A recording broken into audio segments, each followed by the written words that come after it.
자, 오늘 이제 수업은 이제 5장 송전 특성부터 시작을 하겠습니다. 항상 이제 처음 말씀드린 대로 오늘 이제 120일 정도 남았습니다. 그래서 이제 다음 주가 되면 110일이 될 거고, 이제 또 금방 이제 100일이 남습니다. 그래서 여러분들이 지금부터 좀 마음을 다지셔야 될 것 같고요. 문제는 한 7가지 정도 적었는데, 이 외에도 여러 가지 문제들이 있습니다. 간단하게 한번 살펴보면요.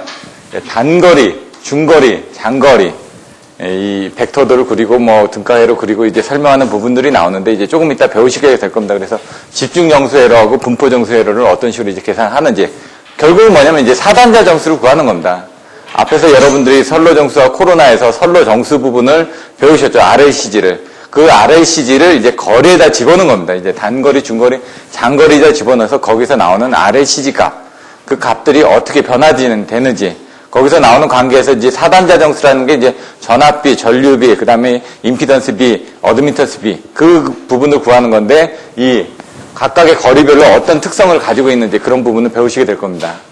거기서 나오는 이제 특성 임피던스하고 전파 정수를 구하는 부분이 나옵니다. 교과서에 있는 순서대로 그냥 간단하게 적어봤는데요. 근데 이걸 뭐 어떻게 구하느냐 그러면 이제 무부하 시험하고 단락 시험을 통해서 구한다. 이렇게 문제가 나올 수도 있고요. 그 다음에 그거를 이제 가공선하고 지중선에 대해서 설명을 하게 되면은 그 지중선에서는 유전일만 이제 포함이 되기 때문에 거의 똑같은 형식대로 계산이 되어집니다. 전력 완선도가 나옵니다. 전력 완선도는 뭐 10년에 한 번씩 한 25점짜리로 나오거든요. 한 7, 8년에 한 번씩. 그래서, 제 기억에는 한 5년 전쯤에 한 번 나왔으니까, 또 나올 수도 있겠죠. 하지만 이제 이 빈도가 좀 떨어집니다. 그리고 이걸, 다른 부분에 대해서, 먼저 외우시고 시간이 남으면 이걸 받으셔도 됩니다. 근데 이제 교과서 안의 내용에서는, 내용이 이렇게 좀 작게 표현이 되어 있는데, 전력 완선도가 뭔지, 지금은 이제 별로 사용되고 있지 않지만은, 완선도상에서 뭘 구할 수 있는지, 이런 것들은 10점짜리로 나올 수는 있습니다. 25점짜리로는 뭐 전체적인 내용을 쓰기에는, 최근에 나왔었기 때문에, 최근이라고 해봤자 한 5년 전쯤에 나왔는데, 그게 이제 빈도수가 이제 많지가 않다 보니까 그런 부분 생각을 하시면 될 것 같고요. 전압 조정 방법입니다. 사실 5장 송전 특성에서 전압 조정 방법은 이제 전력 원선도하고 같이 매칭이 되는 부분입니다. 그래서 여러분들이 보실 때는 이 부분은 이제 변전소에 있는 이제 조상 설비하고 같은 부분을 봐주셔야 되고요. 그러다 보면은 이 부분은 이제 그 전력 개통공학에서 여러분들이 또 같이 봐주셔야 되는 부분으로 생각이 되어집니다. 자, 5번에 이제 선로 충전에 의한 장애. 이제 정확하게 얘기하면 5-8 챕터가 되는데요. 이번에 시험에 나왔었죠. 그래서 페란티 현상 같은 경우를 25점짜리로 물어볼 수도 있고 아니면 발전기 자기 여자 현상을 25점짜리로 물어볼 수도 있습니다. 하지만 이번 시험 문제에서는 선로 충전에 의해서 발생할 수 있는 장애 현상에 대해서 설명하고 거기에 대한 대책들을 설명하는 식으로 문제가 나왔었습니다. 그래서 각 챕터당 한 문제씩은 나왔을 때 여기서 이제 가장 빈도가 높다라고 하면은 여러분들 봤을 때 사단자 정수 그리고 뭐 2번 부분 그리고 충전에 의한 장애 부분, 전력 조류 계산 이런 부분이 될 겁니다. 왜냐면 이제 전력 조류 계산은 여기서는 간단하게 나왔습니다. 근데 간단한 게 아니죠. 왜냐면 여러분들이 이제 오늘 오후에 이제 2시부터 이제 6시까지 이제 관연도 문제를 설명드릴 건데 일단 86회부터 설명드리고요. 그 다음에 84회, 83회 거꾸로 이제 설명을 드릴 겁니다. 왜냐면 최근에 나왔던 것부터 이제 거꾸로 가면서 보시면은 그 3회 때 전부 다 전력 조류 계산이 다 나왔습니다. 83회 때도 나왔고 84회 때, 86회 때도 다 나왔습니다. 그만큼 이제 중요하다는 얘기죠. 이제 전력 개통공학에서 이제 나올 수 있는 문제 중에서 이론적으로는 나올 수도 있고 계산상으로도 나올 수 있고 그렇기 때문에 이 부분은 지금은 맛보기입니다. 송전공학에서 이런 부분이 있다라고 설명이 됐지만은 전력 개통공학에서는 이 부분에 대해서 집중적으로 여러분들이 좀 파고 드셔야지만 됩니다. 송전용량 계산법 이제 저희들이 얘기할 때는 뭐 크게 이렇게 고송 상수를 해가지고 설명드립니다. 고유부하법, 송정용량 계수법, 상차각에 의한 방법, 스트레이라는 실험실 해가지고 얘기를 하는데 이런 것들 고유부하법이 뭐냐? 뭐 PR은 제토오메가는 PR 이렇게 PR 자성해가지고 제토오메가는 PR 자성으로 이제 설명을 해주고 송정용량 계수법 그러면은 얘가 60kV인가요? 80kV인가요? 아니 갑자기 생각나네. 이게 600이고 800이고 1200이고 얘가 140kV고 100kV고 60kV고 이런 식으로 이제 여러분들이 표를 가지고 이제 그 부분을 외워주셔야지만 됩니다. 전압별로 개수들이 틀려지는데 이런 것들이 자꾸 헷갈립니다. 알고는 있는데 이게 앞뒤가 헷갈리기 때문에 여러분들이 반드시 써보시고 먼저 이런 키워드들이 나와야 되고 거기에 대한 내용들이 바로 나올 수 있게끔 그 다음에 거기서는 여러분들이 어떤 수치라든가 나오면 그 다음부터 써주시면 됩니다. 상착액에 보면 스티데이라는 실험실, 뭐 PR은 5.5에 해가지고 보시면 0.6L 플러스 100분의 PR 해가지고 뭐 나오는 그런 수식들을 써주실 수 있어야 된다는 얘기입니다. 그래서 이런 문제들인데 여기 나와 있는 각 챕터들을 한번 다시 살펴보도록 하겠습니다. 요게 이제 그 5장의 챕터 번호입니다. 이 부분하고 제가 써놨던 부분하고 한번 비교를 같이 한번 해보시라는 얘기죠. 첫 번째 5-1 개요. 개요에서는 이제 그 각각의 거리에 대해서 설명합니다. 단거리, 중거리, 장거리가 어떻게 나눠지는지, 그리고 거기서 적용되는 정수들이 어떻게 되는지, 사단자 정수들이 여기 나와있던 RLCD들이 어떻게 어떤 부분은 무시가 되고 어떤 부분은 적용을 하고, 그리고 이런 것들을 해석하는 방법들을 어떻게 하는지 이런 내용들이 나와 있습니다. 그래서 집중 정수로 해석하고, 그 다음에 단일 집중 회로 이런 식으로 이제 이름들이 나옵니다. 단일 임피던스 회로 하면 이게 뭘 의미하는지 모릅니다. 근데 집중 임피던스 회로 하게 되면 이게 뭘 의미하는지 모른다는 얘기죠. 여러분들 문제에 보시면 그런 내용이 나와 있습니다. 그리고 T형, 파이형 이렇게 나와 있습니다. 그러면 단거리는 단일 집중 회로다. 단일 집중 임피던스 회로입니다. 그리고 단일해놓고 가로 열고 집중해놓고 임피던스 회로입니다. 그래서 그런 것들이 기본서 안에 다 정독을 해보시면 내용이 나와 있습니다. 그래서 5장 같은 경우도 좀 이 전력 원선도 부분하고 전압 조정 방법 쪽은 조금 어렵지만은 나머지 쪽은 여러분들이 정독을 해 놓으셔야지만 나중에 이런 부분들이 좀 기억이 오래 갑니다. 자, 집중 정수회로는 이제 단거리 쪽이나 여기 보시면은 단거리나 중거리 쪽에서 집중 정수회로로 계산을 하죠. 그래서 여기서 얘기했던 집중 정수회로에서 단거리는 단일 집중 임피던스 회로고, 중거리는 T형, 파형으로 이렇게 나눠지게 됩니다. 이제 T형, 파형으로 나눠질 때 어떤 부분이 더 좋은지 나중에 설명을 드리기 때문에 T형은 요 앞에 이렇게 양쪽에 두 개가 나눠지죠. 그래서 2분의 Z, 2분의 Z를 해가지고 임피던스를 두 개를 해주게 됩니다. 파형 같은 경우는 여기 Z가 됐고 여기는 어드미턴스를 두 배로 해가지고 2분의 Y, 2분의 Y가 된다는 얘기죠. 그렇기 때문에 얘는 이제 모선이 하나이기 때문에 이제 계산이 더 편하겠죠. 그래서 T형보다는 이제 파형들을 더 계산을 편하게 할 수가 있다. 왜냐면 우리는 임피던스만 가지고 계산하면 되니까. 나중에 이제 고장전류 계산 같은 경우 하면은 나중에 이제 지락전류 계산, 오늘 이제 오후에 보시는 이제 관연도 문제 보시면 이런 식으로 이해선이 이렇게 갑니다. 예? 여기 변압기가 있고 여기 발전기가 있다. 그러면은 여기서 사고가 났을 때 지락전류 계산해라. 그럼 여기가 보시면은 이렇게 어떻게 되냐? 이게 바로 이제 T형처럼 돼 있다는 얘기죠. T형처럼 돼 있는데 이거를 여기 임피던스가 두 개가 있으니까 이제 계산하기 편하게 파형처럼 계산을 합니다. 이렇게. 그건 뭐냐? 이거는 Y거든요. 얘는 델타거든요. Y를 델타로 바꿔가지고 우리는 계산할 때 요 윗부분에 대한 임피던스 하나만 가지고 계산을 하겠다는 얘기입니다. 그런 다음에 여기 임피던스가 병렬이니까 병렬로 해서 계산을 해줘야 되고요. 그 다음에 여기 정상, 역상, 영상 임피던스가 있는데 그게 변압기의 접지 방식에 따라서 영상 회로가 끊어지는 경우가 생기기 때문에 그걸 이제 등가 회로로 그려주실 때 그런 내용들을 좀 봐주시면 되고요. 그래서 이런 것들은 이제 오후에 이제 다시 또 관연도 문제에서 설명을 드릴 거고요. 장거리 성전설로입니다. 이제 분포정수 회로가 아닌 집중정수 회로니까 여기는 분포정수 회로로 이제 설명이 되어지겠죠. 그래서 거리가 짧다 보니까 이걸 모아서 계산을 해도 된다는 얘기입니다. 근데 이게 거리가 길다 보니까 그걸 각각 임피던스를 분포하게끔 나타났다는 얘기인데, 분포가 됐다는 부분들이 임피던스가 다 똑같다는 얘기는 아닙니다. 미소 구간별로 임피던스가 다 틀리다는 얘기죠. 여기서 부산까지 가면서 똑바로 가는 게 아니에요. 산으로도 지나가고 터널로도 지나가고 그 다음에 다리 위로 지나갈 수도 있는 거고, 그런 식으로 이제 각각의 이제 경로가 틀리다 보니까 그거의 미소 구간별로의 임피던스를 다 따로따로 분포되어 있는 용량으로 계산을 하겠다는 얘기입니다. 그래서 여기서 이제 나와 있는 대부분 보시면은 이제 단거리도 25점짜리로 나오고요. 중거리도 25점짜리로 나옵니다. 근데 장거리는 좀 빈도수가 좀 떨어집니다. 왜냐면 그걸 쓰기 위해서는 25점짜리를 쓰기 위해서는 너무 양이 좀 방대하다는 얘기죠. 하지만 나오면 쓰실 수 있어야 되기 때문에 그런 부분은 여러분들이 어떻게 유도하는지 내용을 알고 계셔야지만 됩니다. 왜 또 알고 계셔야 되냐면 나중에 이상전압의 투과, 반사, 개수를 계산하실 때도 여기 있던 내용이 그대로 응용이 됩니다. 그래서 그런 내용을 좀 보시면 됩니다. 그리고 나서 마지막에 이제 사단자 정수에서 앞에서 배우셨던 단거리, 중거리, 장거리에 대한 사단자 정수를 다시 한번 정의를 하고 있습니다. 그래서 그런 내용을 보시면 될 것 같고요. 송수전 전력 계산식, 얘도 25점짜리로 나오고 있습니다. 얘 개념은 뭐냐면 이따가 보시면 되겠지만 이제 V가 있고 I가 있습니다. 근데 이제 여러분들 보실 때 이제 V가 항상 기준이 되다 보니까 반대로 바꿔서 하실 수도 있습니다. 여기서도 기준이 바뀝니다. 전압을 기준으로 하는 경우, 전류를 기준으로 하는 경우 그 벡터도가 틀려지는데 여러분들 대부분 전압을 기준으로 해서 그림을 그리다 보니까 이렇게 그림을 그립니다.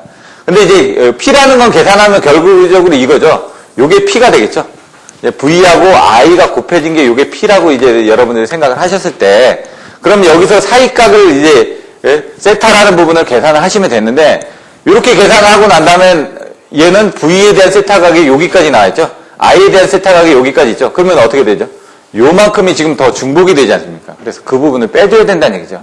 그래서 그 빼주는 부분은 이제 콘주게이트 처리를 하다 보니까 P는 VI, 콘주게이트 이 부분이 되는 겁니다, 결국은. 근데 그거를 여기다 콘주게이트를 취하느냐, 여기다 콘주게이트를 취하느냐, 이 부분에 따라서 틀려지는데, 그렇게 하다 보니까 나중에 계산되는 부분이 P 플러스 JQ가 되고, P 마이너스 JQ가 되는데, 우리가 I에다 콘주게이트를 했을 때는 이런 P 플러스 JQ로 계산이 되기 때문에 계산이 편하다는 얘기죠. 지상 전력을 이제 정으로 하기 때문에. 근데 V에다 콘주게이트를 취하면은 이렇게 되기 때문에 이제 계산하기가 불편하기 때문에 I에다 콘주게이트를 취해서 계산한다는 그런 내용들이 나와 있습니다. 그래서 이런 것들도 10점 내지 25점짜리로 나올 수 있는 문제입니다. 관연도 문제도 있었고요. 그다음 전력 원선도는 보시면은 원선도니까 사실 이 부분은 지금은 쓰여지진 않고 옛날에 여러분들 캐드 그릴 때도 손으로 플로트대 위에다 놓고 그렸습니다. 지금은 그렇게 안 그리시죠? 전부 다 컴퓨터를 해가지고 캐드를 그리신다는 얘기죠. 마찬가지로 이 전력원선도도 처음에 1기 계통에서 간단하게 송전단과 수전단에 대한 전력을 정전압 송전 방식에서의 어떤 그런 비율을 가지고 계산을 했었습니다. 근데 지금은 계통이 여러 개가 되죠. 발전기도 여러 개가 되다 보니까.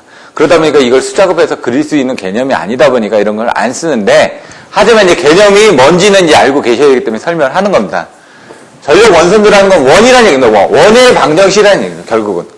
원의 방정식을 사용하는데 그 원의 방정식을 어떻게 사용하느냐? 이렇게 이제 그림을 그려놓고 이쪽을 이제 P쪽, 이쪽을 Q쪽. 그래서 송전단에 대한 전력을 원의 방정식으로 해가지고 그림을 그려서 원점을 지나가는 부분을 그림을 그리고요. 수전단에 대한 부분을 여기서 이제 그림을 그립니다. 이렇게 그려가지고 그리게 됩니다.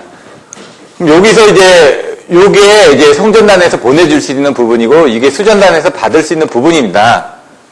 근데 얘들이 이제 변화가 되겠죠. 얘는 이렇게 변화가 되고 얘는 이쪽으로 이렇게 변화가 됩니다. 이렇게. 어차피 맞물려 돌아간다라고 생각하시면은. 그럼 여기서 이제 보내줄 수 있는 부분, 얘가 받을 수 있는 부분. 왜? 요만큼은 손실이 생길 거거든요. 송전하면서 손실이 생기니까. 마찬가지로 이런 부분을 보시면 여기는 Q라고 그랬으니까 여기에 대한 부분하고 여기에 대한 부분이 이렇게 각도가 변하면 이렇게 각도가 변하면 여기하고 여기 사이에 또 요만큼의 갭이 생기겠죠. 요건 무효분에 대한 손실이라는 얘기입니다. 그래서 유효분에 대한 손실, 무효분에 대한 손실, 보내줄 수 있는 양. 그래서 이 전력원선도를 알 수 있는 상. 예? 키워드가 뭐였죠? 상, 최, 손, 역, 조. 이렇게 키워드가 나와야 된다는 얘기. 10점짜리 나왔을 때 전력원선도를 알 수 있는 상은 해가지고 이게 뭐였죠? 상차각. 왜냐하면 얘에 대한 각각, 얘에 대한 각. 요거에 대한 비율들이 이렇게 나오지 않습니까? 이 상차각에. 그 다음에 최대 뭐야? 무슨? 예, 송전 전력이 되는 거죠. 얼마만큼 보내줄 수 있냐, 여기서 보내주느냐, 이렇게 보내주느냐에 따라서 이 P값이 틀려지겠죠. Q값이 틀려지겠죠. 그래서 송전단, 수전단에 대한 부분을 보실 수가 있다는 얘기입니다. 그 다음에 손실이냐, 효율 같은 거를 이제 여러분들 보실 수가 있다는 얘기죠. 이거는 이제 코사인 세타 이렇게 보시면 되니까. 얘는 뭐죠? 역률이죠? 그 다음에 얘는 조상용량. 이렇게 바로 나와주셔야 된다는 얘기죠. 전력 원선도를 그리는 것까지는 좀 제가 보기에는 아직은 무리입니다. 기본서반에서는. 연구반에서도 다른 거 다 한 다음에 나중에 시간 남으면 그때 가서 보시라는 얘기입니다, 지금. 근데 이 부분은 10점짜리 나올 수 있는 이 부분은 쓰실 수가 있어야 된다는 얘기죠, 반드시. 자, 이제 전압 조정. 여기 상에서 이제 전압을 조정을 하기 위해서는 어떻게 됩니까? 정전압 송전 방식이다 보니까 전압을 조정을 하기 위해서 결국은 무효 전력을 조정을 해야 된다는 얘기입니다. QV 컨트롤이니까 여러분들이 이제 전력 계통공학에서 QV 컨트롤, PF 컨트롤을 배우게 됩니다. 이제 QV 컨트롤에서 전압을 조정을 하기 위해서는 바로 뭐다? 무효 전력을 조정해라. 전압을 조정하기 위해서 무효 전력을 조정해야 된다는 여기에 무효 전력. 이 무효 전력 부분을 공급을 해줘야 된다는 얘기입니다. 그게 뭐로 공급을 한다? 조상 설비로 공급을 한다는 얘기죠. 그래서 콘덴서라든가 리액터라든가 여러 가지 조상 설비들을 이용한다는 얘기죠. HVDC, 패치 이런 것들도 다 조상 설비가 되겠죠. 그런 내용들이 나와 있습니다. 근데 여기서는 간단하게 전력용 콘센서하고 동기 조상기 등에 대해서 나와 있습니다. 그래서 여러분들이 동기 조상기의 V 특성 곡선이라든가 이런 식으로 이렇게 나오는데 그런 곡선들, 뭐 저여자, 그 다음에 과여자, 뭐 진상, 지상 이런 부분에 대한 내용들을 이제 처음에는 이해가 안 됩니다. 여기는 맛보기니까 이런 게 있다 정도만 보시면 되고요. 어차피 전압조정은 11장의 변전소에 가서 배우실 거고 나중에 전력교통공학에서 가서 배우십니다. 그래서 여기에 대한 내용은 그냥 전력원선도하고 맞물려가지고 전력원선상에서 전압조정을 어떻게 하는지 그런 내용들을 보시면 될 것 같습니다. 선로 충전에 의한 장애, 페란티 현상입니다. 그림을 그려줘야 된다는 얘기죠. 항상. 제가 저번에 그 4교시 때 한 79점 평점 나왔을 때 제가 한 13페이지 썼다고 그랬죠. 13페이지 썼을 때 보면은 물론 내용도 많이 썼지만 그림으로 전달을 많이 했습니다. 제가 알고 있는 그림들을 많이 그려줬다는 얘기죠. 그래서 그런 것들이 이제 표현이 많이 되는 듯이 요 선로 충전에 의한 장애도 보시면은 일반적으로 이런 식으로 이제 이따가 보시면은 이렇게 나옵니다. 요게 뭐죠? ES죠. 이게 뭐죠? ER이죠. 요게 이제 단거리 송전선로에 관련된 부분이 되겠죠. 그래서 단거리 때 이런 그림이 나와줘야 되고, 그리고 이런 그림이 뭐 이렇게 그려주고, 이렇게 그려준다든가, R 플러스 뭐 JX라든가, 이런 식으로 그림이 또 나와줘야 됩니다. T형, 파형에서는 또 틀려지겠죠. 그때는 요 벡터도가 이제 또 틀려집니다. 왜? 임피던스가 틀려지니까. 여기는 임피던스가 하나밖에 없었잖아요. 이따가 또 설명드리겠지만, 뭐 파형 같은 경우 어떻게 되죠? T형 같은 경우. 임피던스가 이렇게 돼 있죠. 2분의 Z, 2분의 Z, 그리고 Y죠. 그러면 이것들은 임피던스가 두 개가 있으니까, 얘는 임피던스가 하나가 있었으니까 이게 뭐냐? IZ, 전압강화분입니다. 요게 IR이고, 요게 IX입니다. 여기서 생기는 전압강화가 여기 부분이고, 여기서 생기는 전압강화가 여기 부분입니다. 근데 얘는 전압강화가 두 번 있었죠. 그러니까 그림을 그리시게 되면 이렇게 되고, 여기 이런 식으로 해가지고 그림이 두 번 그려집니다. 이렇게. 한 번, 두 번. 내용을 그렇게 이해를 하시면 됩니다. 그림하고 매칭을 해서. 전압강화 두 번 생겼으니까 그림이 두 번이 나온다. 그러면 이제 파형 같은 경우. 전압강화 한 번만 생기죠. 그림은 한 번입니다. 여기 그림은 한 번입니다. 근데 여기 그림들이 이제 전류가 여러 번이 나누니까 여기 그림들이 이제 복잡해지는 거죠. 전류 부분이. 여긴 전압에 관련된 부분이고 여긴 전류에 관련된 부분이라는 얘기죠. 여기서는 그러니까 전류에 관련된 부분이 하나밖에 없죠. 여기는 전류에 관련된 부분이 하나, 두 부분이 있더라도 뭐 어차피 하나입니다, 얘는. 결국은 IR하고 IC 부분만 합쳐지면 되거든요. 여기 이쪽에 흐르는 전류하고 이쪽에 흐르는 전류만 보면 되는데 여기는 이쪽도 있고 이쪽도 있고 이쪽도 있고 이쪽도 있고 이쪽도 있지 않습니까? 나중에 보시면은 요거 5번 있었죠? 그럼 여기 이제 하나, 둘, 셋, 넷, 4번 이상이 나온다는 얘기죠. 그림이. 그렇게 매칭을 하시면 쉽습니다. 그래서 먼저 그림으로 이해하고 내용을 이해하시는 식으로. 그럼 이게 평상시 때의 어떤 전압강화 부분이라는 얘기입니다. 이렇게. 하지만 페란티 현상에 의하면은 무부하 성전선로를 충전하는 겁니다. 그럼 그 안에 C성분 때문에 뭔가 이제 충전을 해줘야 되니까 배터리 충전이 딱 되겠죠. 근데 이제 그때는 충전하는 전류가 이런 지상에 대한 전류가 아니라 진상에 대한 전류가 들어간다는 얘기죠. 그러다 보니까 진상에 대한 전류가 들어가니까 얘가 이런 식으로 들어간다는 얘기죠. 전압강화가 똑같으니까. 그래서 얘는 수전단 ER이고 얘는 송전단 ES. 보통 송전단에 비해서 수전단이 이런 식으로 작았었는데 예? 여기 부분은 수전단 부분은 어차피 송전단 전압은 정해져 있지 않습니까? 자기가 이렇게 보내주는 거니까. 근데 이 충전 부분에 해가지고 수전단에 대한 전압이 스스로 올라가 버린다는 얘기죠. 그게 이제 페란티 현상이라는 얘기죠. 그러다 보니까 수전단에 있는 기기들이 견디질 못하겠죠. 원래 평상시 때 뭐 22,900에 걸려야 되는데 여기서 지금 한 23kV로 송전하고 여기 23kV라면 여기 한 22.9kV 이런 식으로 받았을 텐데 23kV로 송전을 했는데 여기는 24, 25kV가 걸려버리면은 전격 전압이 24인데요. 그 이상에 걸려보는 걔는 터지겠죠. 물론 그 정도까지 올라가지는 않겠지만 그 선로에 대한 충격 용량이 크지는 않겠지만은 그리고 이제 그 부분을 제거를 하기 위해서 중간중간에 리액터들이 달려있겠죠. 그런 것들이 문제가 된다는 얘기죠. 심야 경부하시, 뭐, 이런 그 주말 같은 경우. 그래서 그런 것들을 제어하기 위해서 이제 블로형 리액터들을 삽입을 한다. 이런 내용들이 이제 그 전력계통공학에 나와 있는 내용들입니다. 그리고 이런 충전 전류가 들어가다 보니까 발전기에 전기자 반작용해가지고 발전기 내부에 이런 것들도 그림을 한번 보시면 되는데 발전기가 이렇게 있습니다. 근데 발전기에 여기 코일이 감겨져 있겠죠. 이쪽에. 이쪽에 이제 여기에 맞는 부분이 이렇게 코일이 감겨져서 이쪽에 이제 전압이 발생이 된다는 얘기죠, 사실은. 그럼 이쪽에 보시면 이제 PT가 있어가지고 PT에서 이제 전압을 받아가지고 이게 어디로 갔냐? 뭐 여기서 기준 전압하고 받아들여야 되니까 사실은 이렇게 그리면 안 되고 이렇게 기준 전압 V 레퍼런스가 들어오고 그다음에 여기에 AVR이 있어가지고 여기에 PSS가 있어가지고 여기서 기준 전압이 올라갔다 내려갔다 하면 AVR을 그걸 감지해가지고 그 출력분만큼 차이분만큼을 이렇게 출력을 내보낼 겁니다. 어디에다?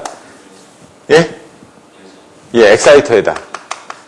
엑사이터도 내보내면 엑사이터에서 이제 DC분에 대한 전류를 여기서 자석을 발생시키고 전류가 흐르면 어떻게 되죠? 그래서 자석이 파이가 발생되죠. 자석이 파이가 발생되면 이 공간으로 이렇게 차겠죠. 그 전에 변압기에 설명드렸던 것처럼 인덕턴스 부분을 정확하게 좀 이해를 하시라고 얘기한 부분이 이 전류의 흐름에 따라서 자석이 발생하고 자석에 따라서 이쪽에 전압이 유기가 되죠. 그러면서 이제 이쪽에 전류가 흐르는 거죠. 결국은 이제 전압이나 전류나 똑같은 개념이니까. 근데 이 부분에 대한 것들이 여기에 있는 전기자 반작용이라는 게 요거에 대한 그게 이제 똑같이 물렸을 때 여기하고 물렸을 때하고 여기하고 이렇게 물렸을 때하고 N극, S극에 대한 부분이 이렇게 간다든가 이런 식으로 자개의 방향이 틀려질 거 아닙니까? 그거에 따라서 여기서 움직이는 어떤 그런 토크라든가 자석의 힘이 틀려지기 때문에 거기서 작용되는 현상이 틀려진다는 얘기입니다. 그게 이제 전기자 반작용의 현상입니다. 그래서 증자작용, 감자작용, 뭐 횡축 반작용 뭐 이런 식으로 나오는 부분들이 이런 거죠. 교차작용 같은 교차가 된다는 얘기입니다. 증자라는 건 얘가 올라가는데 얘가 또 올라가니까 증자가 된다는 얘기고 감자라는 건 얘가 올라가는데 얘가 반대로 방향에다가 이렇게 감쇄되니까 감쇄된다는 얘기입니다. 그거를 이제 여기에 극에 따라서 이렇게 움직이게 됩니다. 근데 여기서 아까처럼 충전 전류가 들어온다 보니까 전압이 올라간다고 그랬죠. 전압이 올라가니까 얘가 전압이 올라가다 보니까 얘 부분이 여자기 부분이 스스로 어떤 이 전류가 흐르지도 않는데 이제 가동을 하지도 않았는데 부하 측을 가동을 하지도 않았는데 발전기를 전압을 올려야 되지만 발전기가 얘가 돌면서 여기서 이제 사실은 여기 축이 연결이 돼가지고 얘가 돌면서 발생하는 부분인데 이쪽에 자기가 이렇게 들어와서 공급이 된다는 얘기죠. 공급이 되다 보니까 자기가 스스로 여자가 돼가지고 뭔가 움직이려고 하겠죠. 예? 이쪽으로 뭔가 발생을 하려고 하겠죠. 왜냐면 여기는 축이 연결돼가 얘가 돌면서 발생하는 부분인데 그게 돌지도 않았는데 외부 이 전압에서 움직이게 된다는 얘기죠. 그러면 여기 어떻게 될까요? 절연물 같은 게 문제가 생기겠죠. 왜냐면 자기가 뭔가 움직이면서 뭐 스스로 냉각을 해가면서 해야 되는데 가만히 있는데 전류만 막 들어오면 과열이 되는 거 아닙니까? 그래서 절연물에 대한 손상이라든가 여러 가지 문제가 발생할 수 있다. 이런 식으로 여러분들이 이해를 하시고 지나가시면 됩니다. 이번에 나왔으니까 다음에 안 나온다? 아닙니다. 왜? 제 맞던 것처럼 그 다음에 10점짜리로 문제로 나올 수가 있습니다. 약간 여기에서 충전에 의한 장애가 나왔지만 다음에 페널티 현상에 대해서 설명하시어 10점짜리로 나올 수가 있다는 얘기죠. 그래서 여러분들이 보실 때는 바로 전에 관련 문제, 한 10년치의 관련 문제를 반드시 보고 가셔야지만 됩니다. 그래서 제가 오늘 오후에 이제 관련된 문제도 이제 자료를 나와 있는 걸 거꾸로 이제 설명을 드릴 겁니다.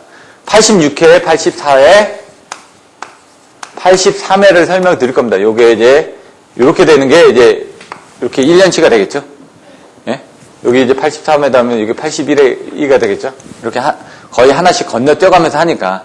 1년에 이제 3번 시험을 봅니다. 그러면 저희는 첫 번째하고 세 번째 시험만 봅니다. 거의 두 번째는 시험을 안 보기 때문에. 그래서 보통 2월달, 그 다음에 5월달, 8월달에 시험이 보는데 우리는 2월달에 이제 시험이 나왔고 8월 4일이 이제 목표이기 때문에 그 목표를 기준으로 여러분들이 준비를 하셔야지만 됩니다. 전력조류 계산. 이따 다시 설명 드릴 텐데 왜 이렇게 설명 드리냐면요. 책에 있는 내용이 많습니다. 오늘 그래서 책에 있는 내용을 가다 보면 설명이 다 안 될지라도 전체적인 내용을 한번 보시면 나중에 공부를 하시는데 지장이 없기 때문에 전력조류라는 개념이 뭐죠? 먼저 정의. 항상 여기서 나오는 이 부분이 뭔지 정의를 명확하게 여러분 머릿속에 집어넣고 설명하실 수 있어야 된다는 얘기예요. 말로? 아니요. 글과 그림과 수식으로. 글과 그림과 수식으로 설명을 해주셔야 된다는 얘기죠. 나중에 이제 면접 볼 때는 말로 설명해 주시면 되겠지만은 그래서 이걸 항상 연습을 하셔야 된다는 얘기입니다. 자, 전력조류 계산은 뭐냐? 발전기에서 발생된 유효전력과 무효전력의 흐름을 계산하는 겁니다. 조류니까, 조류. 조류 인플루엔자 아닙니다, 지금 뭐. 중국에서 조류 인플루엔자가 발생됐다고 해서 그거 막 쓰시면 안 되고요. 조류니까 뭐냐? 흐름이란 얘기죠. 뭐에 대한 흐름이냐? P하고 Q에 대한 흐름이란 얘기입니다. P하고 Q. 발전기에서 발생된 게 P하고 Q 아닙니까?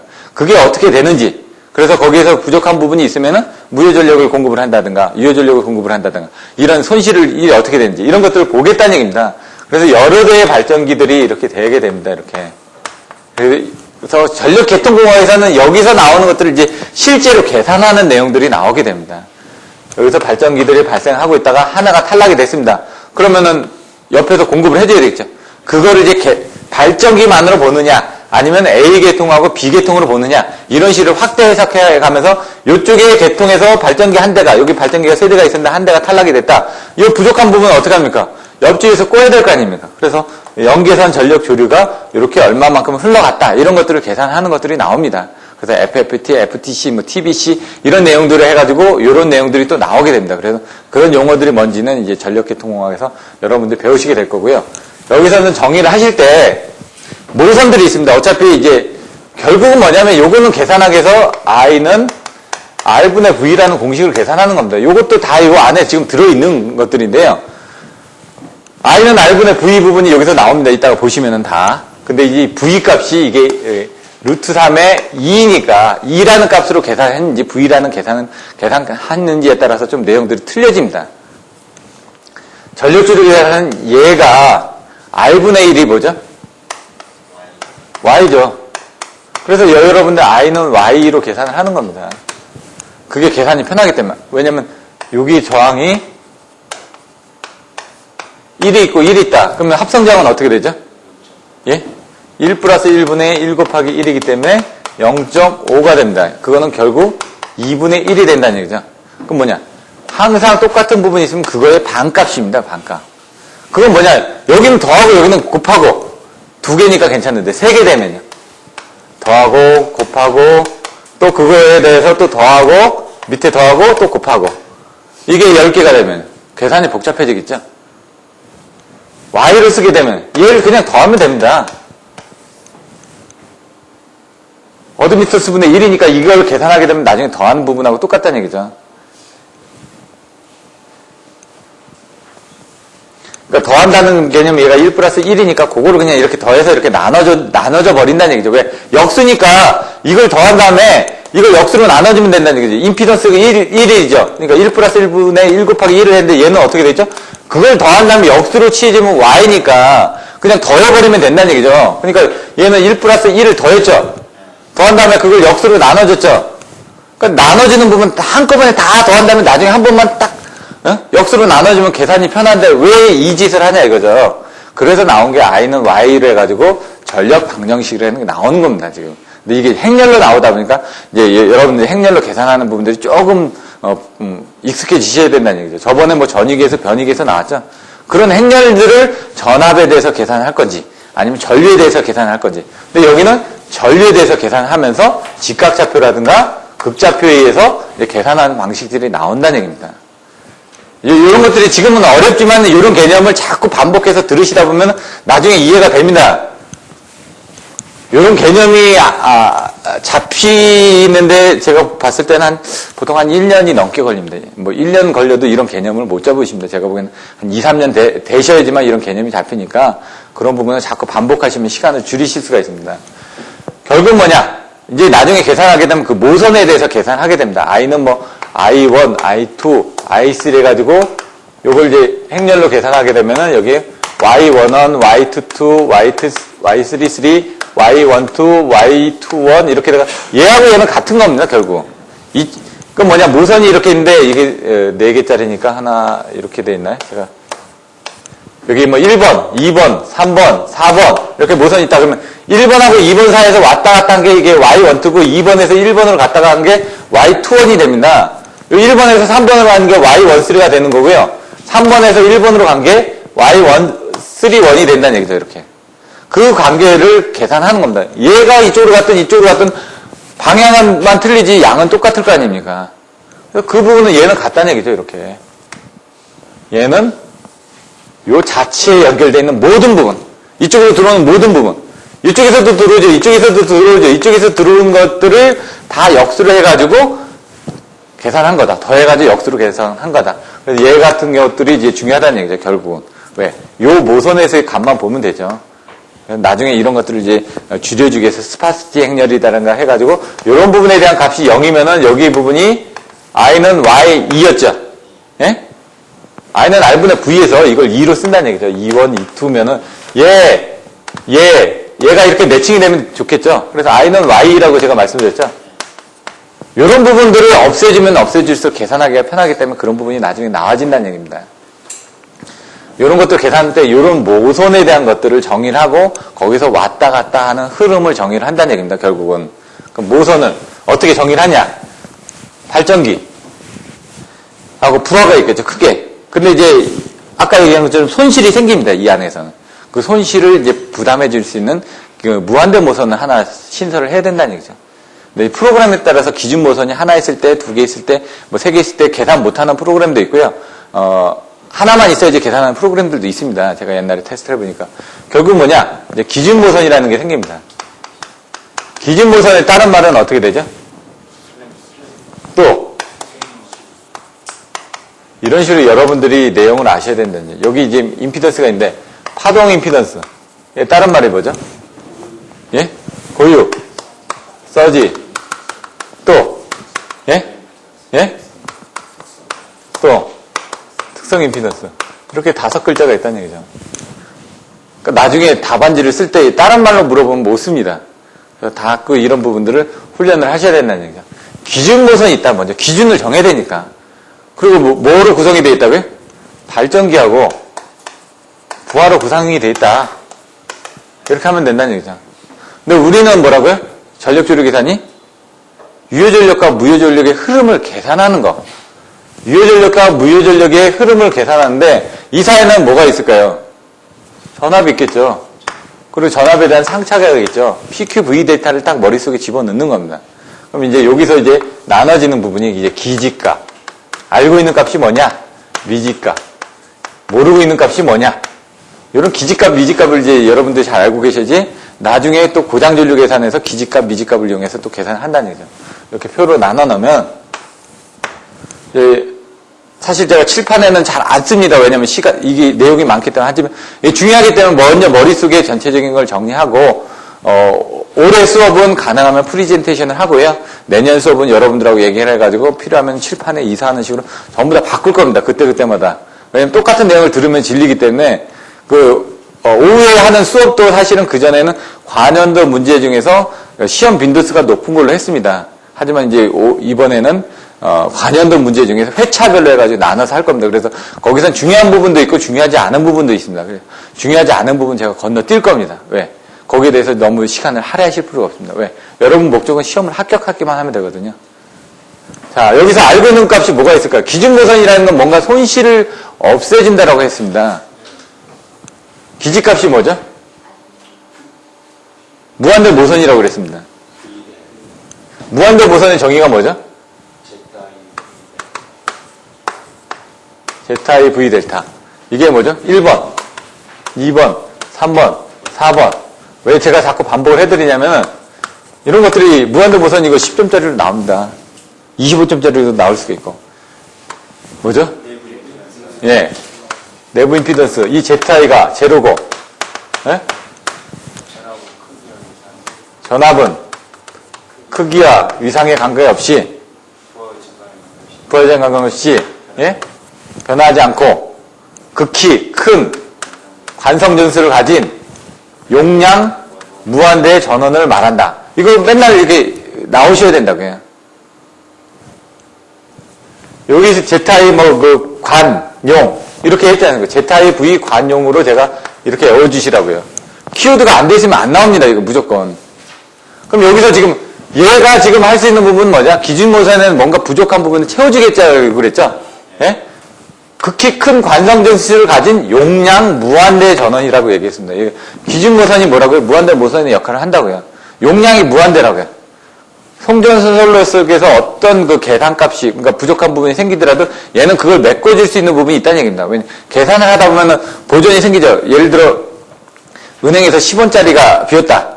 그럼 그 사람들은 밤을 샙니다. 10원짜리 자기 돈을 채워넣으면 되는데, 일단은 다 찾아봐야 된다는 얘기죠. 찾아보다가 기장이 틀렸는지 찾아보다 안 되면 자기 돈을 메꿉니다. 예?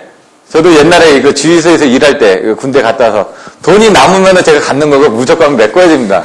예? 여기서 이제 부족한 부분이 뭐냐? 바로 P하고 Q란 얘기죠. 그럼 얘는 그걸 공급하기 위해서 아까 정전압 성정 방식이라고 제가 말씀드렸죠. 전압을 일정하게 가지고 부하각을 일정하게 맞춰서 이런 P하고 Q 값을 맞춘다니까 얘는 V하고 델타가 되는 겁니다. 물론 여기서 이제 세부적으로 나눠지면 틀려지는데 발전기에서는 알고 있는 값이 뭐죠? 예? PV입니다. 전압이 얼마고 얘가 용량이 얼마라는 건 나와 있습니다. 물론 역률이 얼마고 이제 Q 값이 얼마라는 건 나와 있죠. 근데 그거는 이제 운전 상태에 따라서 틀려진다는 얘기입니다. Q하고 델타가 이제 미지값이 되는 거죠. 부하는 뭐죠? 뭘 쓰고 있죠? P하고 Q의 흐름이라고 했으니까 P하고 Q입니다. 이 자세히 보시면 다 틀립니다. 이런 걸 머릿속에 자꾸 반복을 해서 넣어주시면 됩니다. 개념적으로 기준모선이니까 P하고 Q 값을 무조건 걸 메꿔주고 있구나. V 델타구나. 부하는 뭐죠? P하고 Q를 사용하는 거니까 P하고 Q다. 물론 발전기 모선도 PQ 모선이 있습니다. 있는데 그거를 이제 여러분들이 헷갈려 하시니까 그냥 요거는 빼버린 거죠. 그냥 답안지를 쓰는데 이것까지 안 쓰셔도 되니까 물론 이 안에서 이제 계산을 하다 보면 그런 부분이 들어가 있습니다. 그럼 여기서 비운 건 뭐죠? V하고 델타죠. 요걸 쓰는 겁니다. 지금 전력조류 계산에서는 기질량과 미질량이 어떻게 되고 전력조류 계산은 어떻게 되고 전력조류 계산의 목적 키워드 뭐죠? 세 글자?